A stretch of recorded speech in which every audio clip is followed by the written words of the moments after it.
Lẹ́yìn ọdún méjì, Sunday Ìgbòho ti gba òmìnira lórílẹ̀‐èdè Benin Republic.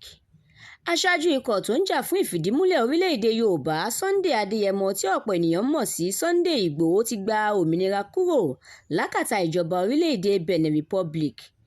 Ajìjàgbara Sunday Ìgbòho ló fi ìròyìn náà léde lọ́jọ́ Sunday, ọjọ́ 8 oṣù kẹwàá ọdún yìí, pé òun ti ní ìyọ̀ǹda lábẹ́ òfin láti kúrò nílùú Cotonou tó jẹ́ olú ìlú orílẹ̀-èdè Benin Republic lọ sí orílẹ̀-èdè Nàìjíríà àtàwọn orílẹ̀-èdè míì káàkiri àgbáyé.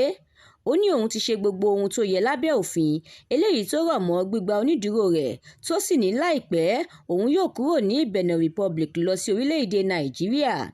Síwájú sí i, Sunday Ìgbòho ní òun dúpẹ́ lọ́wọ́ àwọn àgbààgbà Yorùbá bíi olóyè Olúṣẹ́gun Ọbásanjọ́, ọ̀jọ̀gbọ́n Wọlé Ṣóyínká àtàwọn míì. Àdúràmọ́mi Balógun ló kó ìròyìn náà jọ.